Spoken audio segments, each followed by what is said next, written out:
welcome everybody this afternoon here, or noontime, I guess, 11 o'clock. Just got done with practice. I think the kids are really playing hard practice-wise. I think we had a good day today. Matter of fact, I think they put 3 good days together here for the Minnesota game here this week, and really pleased the way they work and the way they think. Obviously, we could probably play. There's some guys that think they can play a little bit better, and we're talking about it, trying to achieve and being perfect, which is hard to be perfect, but we're going to ask them to be, and the better they have a chance to be perfect, and they got a good chance to be very good. So, by saying that, really just pleased the way a lot of our guys, Jack Campbell and Seth Benson, the leader up front, and then obviously our front guys, our 8 and 9 guys that are playing a lot of different plays, which is helping us out in the long run, for the season, going 10 games into it. There's a lot of guys getting reps in there, so that's really good.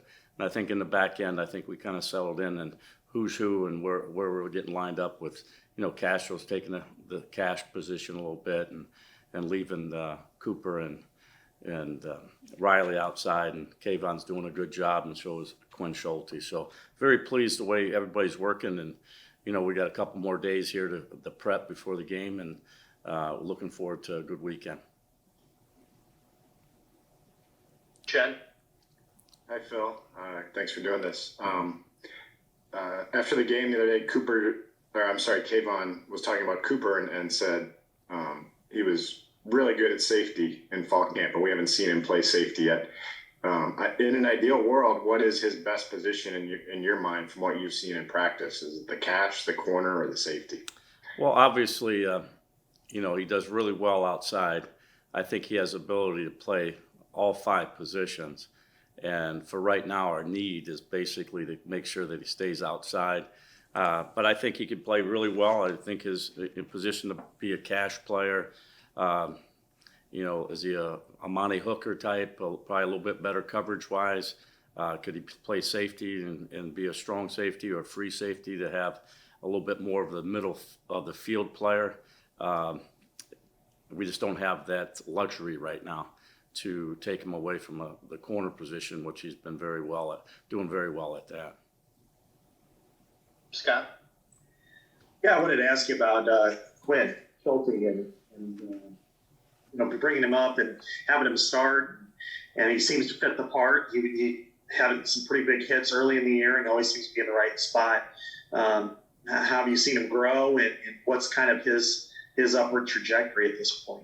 Well, one thing about Quinn, he's a very quiet and he really pays attention.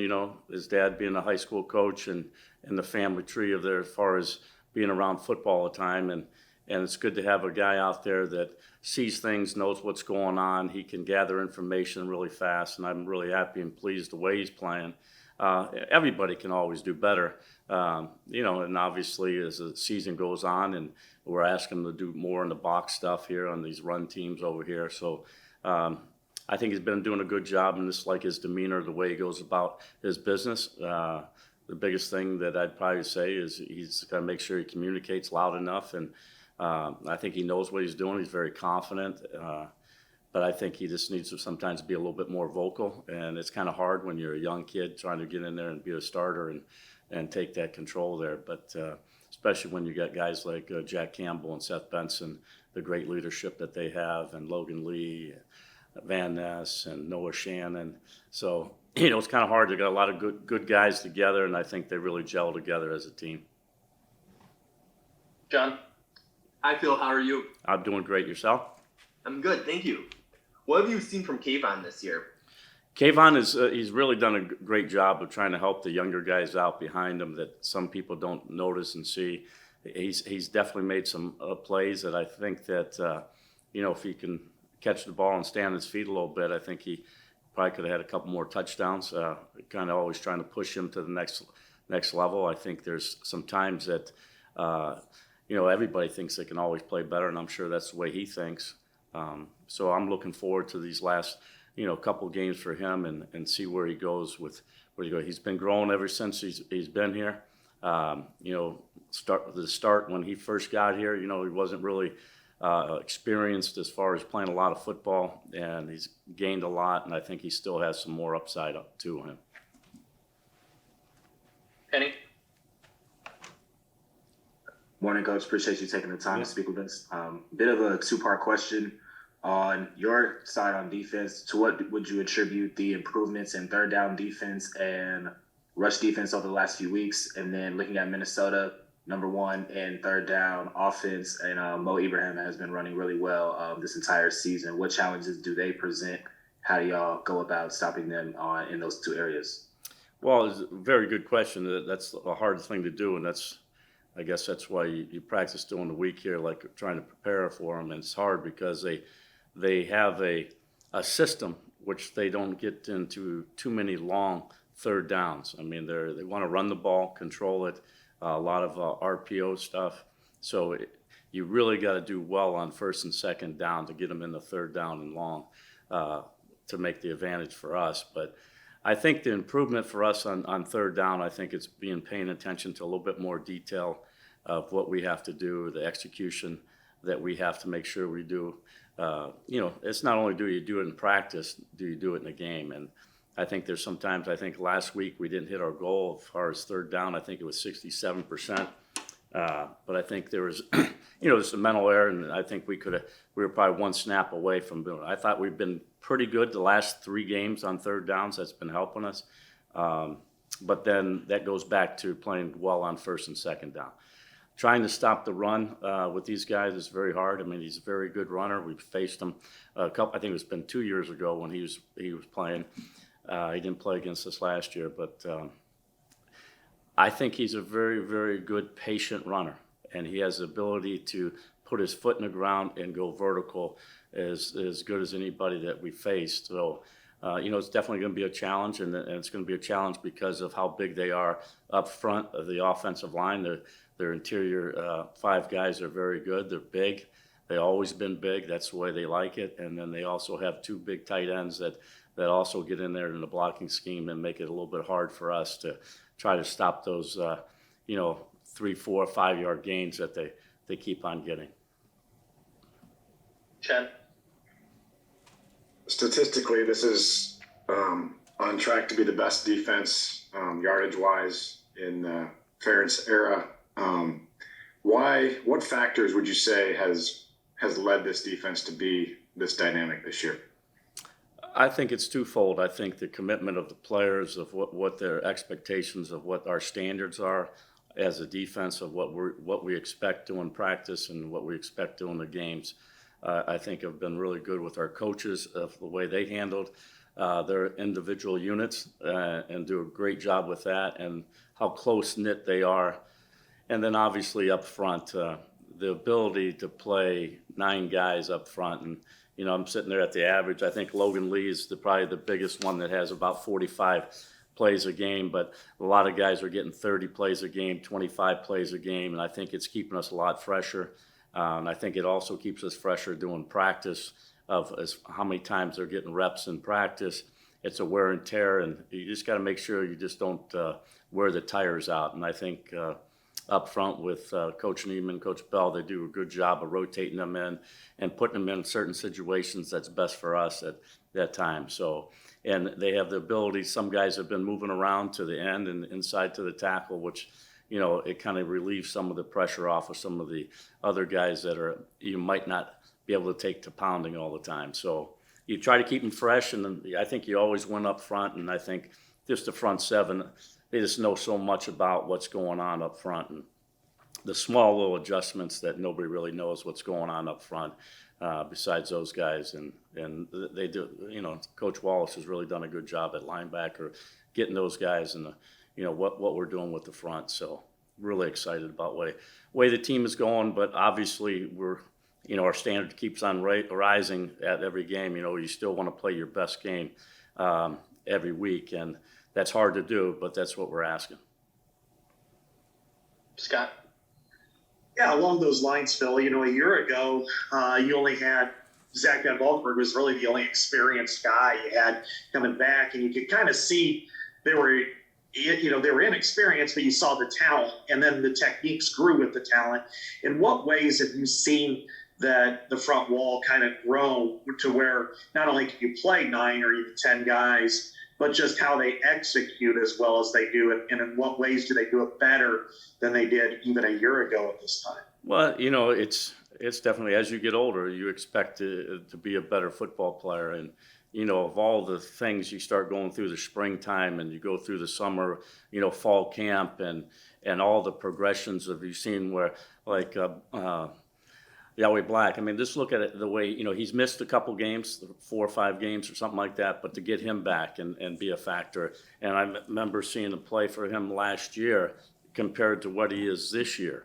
And it just shows the growth that they have as you develop. And we've always been a developmental team. And I think when you get so many guys that can rotate in there, it really keeps them, they keep them fresh, and then they can be a little bit more focused on their fundamentals. Because I think if you got good fundamentals and you play square, and I think they do a good job with their hands, and they understand what's going on, and they're starting to understand what offenses are trying to do to you.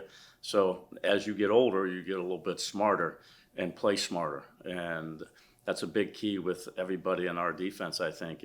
The more you play, the more you see, the more awareness you have, the better chance you got to be successful, because things are coming and what plays should be coming. Sorry to jump in again. What is it? How does that impact what you want to do on the back end when you have a defensive line that's able to do what it's able to do? Well, the first thing that we always start off with is I always want to play split safety and play one short in the box, and we just got to do a good job of managing up front of how we're doing, and that's the way we first start off. And my feeling is, see if they can run the ball on you, and make them run the ball on you. And then if you need something, then you start moving the front a little bit, and then you start adding extra guys in. So, at first, it changes on every game, of how we want to attack guy. Do we have to play down all the time? Or can we get away with playing split safeties and then gradually coming back down and sliding a guy in once in a while? But we always like to do it from our 2 shell or our quarter shell. And I think that helps us a little bit. It makes the quarterback make some more decisions of what they have to do, especially on the RPO game. Are we adding an extra guy to the box? Are we not? How are we playing it? Do they have easy access throws for them, on the outside, which they like to do? Or are they going to throw it, and how long is the quarterback going to keep that ball, and is he going to pull it, or is he going to give it? And that's the things that it's a challenge. It's a chess game a little bit with both the guys seeing it up on the field for the coaches over there, and then the quarterback actually reading the progression of whether we're coming down or we're not, and what kind of coverage are we playing. Kenny? Coach, wanted to ask you about a few freshmen, Aaron, Xavier, and TJ. Aaron's been playing pretty regularly, and TJ got in some against Purdue, and obviously Xavier's on the 2 deep. What have you seen from all 3 of those guys, as we approach the end of the regular season? Well, obviously, Aaron Graves up front obviously has been probably more a guy that, when you put a defensive line in there, obviously every down you're a factor, because you got to play a block, or you got to get off a block, or whatever, you got to pass rush, or whatever you got to do. And you're doing that constantly when you're a defensive line. Now, as you get deeper as a corner, let's say for TJ, as far as like when we used him against Purdue and some other situations where we had to put another guy in just based on the personnel. And I think he's gone out there and he's grown. There's a point in time that, he was really having a good fall. And then obviously when school starts, things start to get piled up a little bit and things fall off. And now that I've seen the last couple of weeks, he's really come back on and really been a factor to help us out on the outside when we need it, or go back in there and play with dime. And then Xavier, obviously, I see him every day getting better.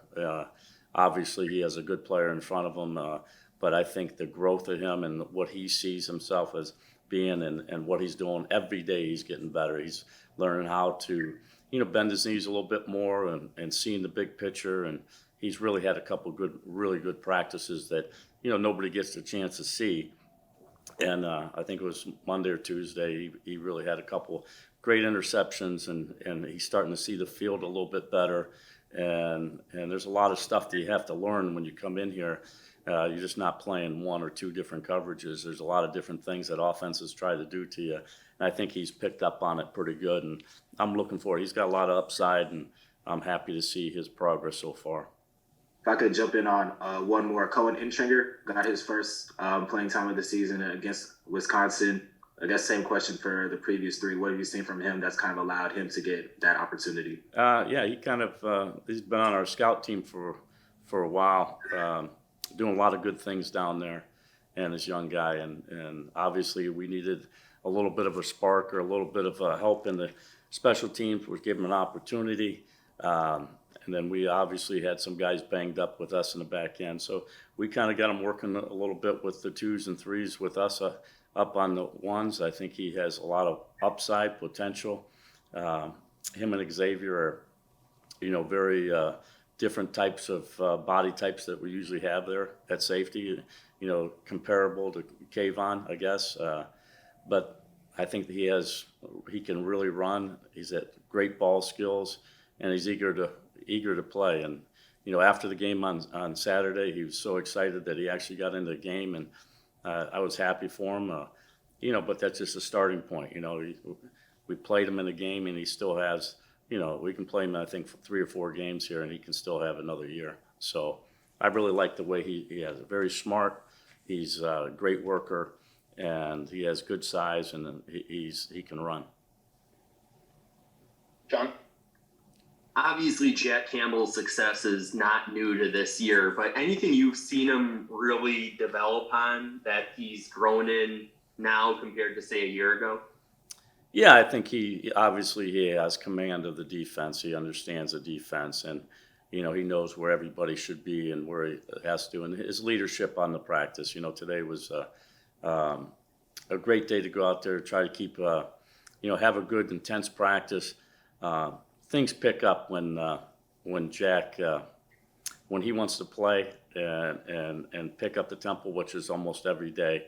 Just sometimes we like to slow him down and make sure that we don't hurt our own guys, and it was a very intense practice today. I thought we wanted to go out there, we wanted to be physical, but I think we kind of took it up a notch today, and Jack was a big part of the energy and the toughness and just the way he goes about his business. Scott? I wanted to ask you just a little bit about the mental aspect of being part of a team. And your defensive players have never shied away from having the back of your offensive players, no matter what kind of challenges they faced. And, do you recognize that? Is it easy or is it difficult to make sure that they remain, a cohesive bond? Because, whether or not you're playing lights out, 7 games, you've allowed 10 points or less, and the offense has struggled. Sometimes there can be an uneven feel, but they haven't seemed to have that. And is it something you've noticed? Is it something that's rare, or is something just kind of indelible with the program? I just think that's the way our organization is run. It's a team game. You can't win unless you have all 3 phases. And I always tell people that everybody's a family here. And everybody, you got to pick up a little bit more if you have to do it. I mean, that's just the way college football is. You're not always going to have a good day, and there's been times when some special teams plays have been good. There's sometimes when offensive plays have been good. Sometimes we play. The one thing I preach about just trying to play our standard of football on the defensive side, and that's what our expectations are. And until we're perfect, which we'll never be perfect, which is something they always got to strive for. So I think that keeps them focused, and I think they focus on, like, how can they get better? Don't focus on the plays that you made. Focus on the plays that you didn't make and why didn't you make them.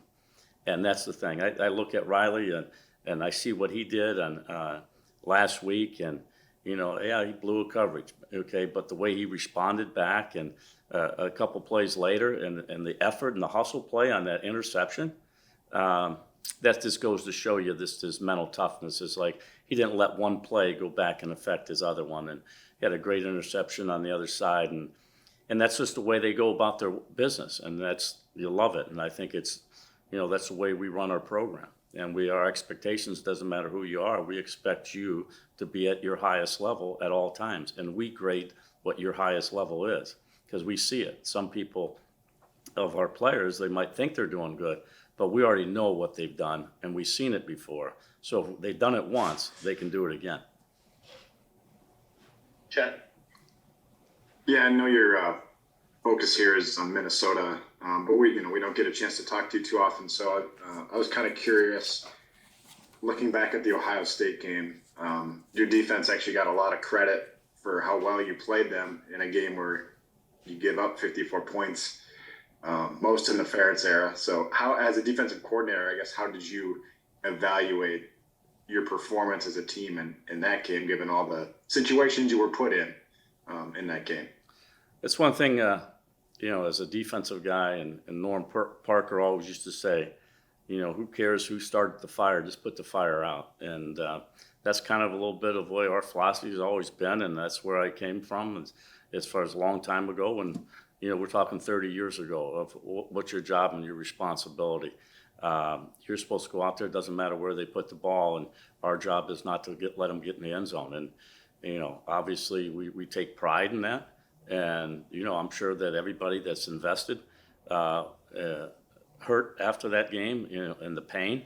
And I just see in the growth since that game of people just keep on getting better and better. You might get knocked down, but do you get back up on your feet and still fight? And that's the biggest thing that I think our defensive unit has really done and shown that, hey, you might take a punch, but it's time to go up and go for the next one. There's always another play. It's a humbling game. Football's a humbling game. And, there's always somebody out there trying to be better than you. And I just think that our guys are trying to be the best they can. And hopefully that we can go out this Saturday and have their best game of the year. Scott? Yeah, along those lines. I mean, you talk about taking a punch. At that point, you'd lost 3 straight games in excruciating fashion, a couple of them. Yeah, here you are. You've held 23 points to 3 straight divisional opponents. You're on. The potential is there to, reach a goal. In 9+ days. What do you think of the way your team has responded and your defense has responded to the adversity they faced this year? And I guess that'd be my question. Yeah, and it's a good question. And the good thing about it is if you were with us every day, 7 days a week, and just the way our guys go about their business and the way the coaches got to go through their business and how you do it, there's going to be some ups and downs. There's not everything's perfect. And when you go out to practice, sometimes you go out there, it's not perfect, and you got to keep on pushing. And the good thing about it is the kids see that they can be better than what they are. And that's the greatest feeling. But, sometimes sometimes you got a team you're going to face that's better than you. But did you play your best? And that's the question is always going to be. Did you do your best? Did you give me your best effort? And did you give me your best game that you ever had? And that's that's the beauty of the game. Because eventually, some of these guys are going to be done playing at the University of Iowa and may continue on. But there's a short period of time, eventually your career is over. And what I always try to preach is you just never know when it's going to be over. So you better enjoy the moment, have fun, and enjoy the process of the way we go about our business. And I think the kids, really buy into it. They see it, and they love the challenge. When you tell them they can't do something, they love the challenge. And, today was a prime example that I wanted to go out there, have a crisp practice, and make sure that we kept everybody, injury-free, obviously. But, boy, it was a violent game today. It was violent. So at least practice was. And that's a good thing because that's the only way they want to be. And that's when you have something pretty good and special.